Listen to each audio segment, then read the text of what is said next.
భారత రాజకీయ నేతలకు ఉన్న ప్రధాన లక్షణం వాళ్ళు మనకు శత్రువులని ప్రచారం చేసి వారి మీద దాడి చేస్తున్నామని ప్రచారం చేసుకుని మెజారిటీ ఓటు బ్యాంకుని కైవసం చేసుకునేందుకు ప్రయత్నిస్తారు. ట్రంప్ ఇంకా ముందుకెళ్లిపోయారు. ప్రపంచ దేశాలు అమెరికాను దోచుకుంటున్నాయని, వాటిపై పన్నులు వేస్తున్నారని చెప్పి అమెరికన్లను దోచుకుంటున్నారు. ఇప్పుడు $1 బిలియన్ అదనంగా ఆదాయం వస్తుందని ఆయన సంబరపడిపోతున్నారు. ట్రంప్ వీటన్నిటినీ ఇతర దేశాల నుంచి వసూలు చేస్తున్నట్లుగా నమ్మిస్తున్నారు. నిజానికి ట్రంప్ విధించే ప్రతి సుంకం అమెరికా ప్రజలపైనే. ఆ సెగ తగులుతోంది వారికి. ట్రంప్ ఖజానాకు చేరుతోన్న ప్రతి రూపాయి అమెరికన్ల నుంచి వసూలు చేస్తున్నదే. ప్రపంచంలో ఏ దేశాన్ని కూడా వదలకుండా ట్రంప్ సుంకాలు విధిస్తున్నారు. భారత్పై కాస్త ఎక్కువ విధించారు. ఎక్కువ తక్కువ అన్నది సమస్య కాదు. ప్రతి దేశంపై సుంకాలు విధించారు. అమెరికాలో తయారీ పరిశ్రమ లేదు. అక్కడ తయారీ అంటే అత్యంత ఖర్చుతో కూడుకున్న వ్యవహారం. అందుకే దాదాపుగా వారి వినియోగ వస్తువుల్లో సగానికి పైగా ఇతర దేశాల నుంచి దిగుమతి చేసుకుంటున్నవే. ఇప్పుడు వాటన్నిటిపై పన్నులు విధిస్తే కట్టాల్సింది వాటిని కొనుగోలు చేసే అమెరికన్లు.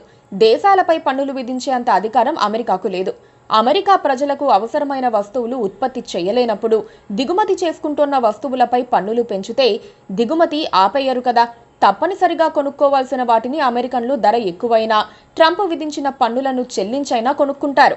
ఆయా దేశాల నుంచి వచ్చే వస్తువుల క్వాంటిటీ తగ్గవచ్చేమో కానీ ఉత్పత్తులు మాత్రం ఆపకుండా ఉండలేరు. అలాంటివి వేరే దేశాల్లో చౌకగా లభిస్తే కొనుక్కుంటారేమో కానీ ఆపలేరు. ఇంతకు ముందు $1కు కొంటోన్న వస్తువు పన్నుల తర్వాత $2లకు అమెరికన్లు కొంటున్నారు.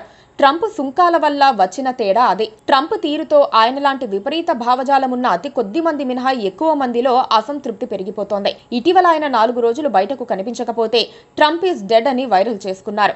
అంత ఘోరంగా ఆయనపై వ్యతిరేకత ఉంది. ఎవరిని ప్రశాంతంగా బతకనీయని ఆయన తీరుపై త్వరలో ప్రజా ఉద్యమం వచ్చినా ఆశ్చర్యం లేనట్లుగా పరిస్థితి మారుతోంది. ఇతర దేశాలపై పన్నుల పేరుతో తన దేశ ప్రజల్ని దోచుకుంటోన్న అధ్యక్షుడి తెలివికి అమెరికన్లంతా ఉక్కిరిబిక్కిరవుతున్నారు. ఇంకా సుంకాలు వేస్తానని బెదిరిస్తున్నారు. అందుకే Trump అమెరికన్లకు పీడకలలు తెప్పిస్తున్నారు. Please subscribe to KTV Telugu. KTV Telugu. KTV Telugu. KTV Telugu channel.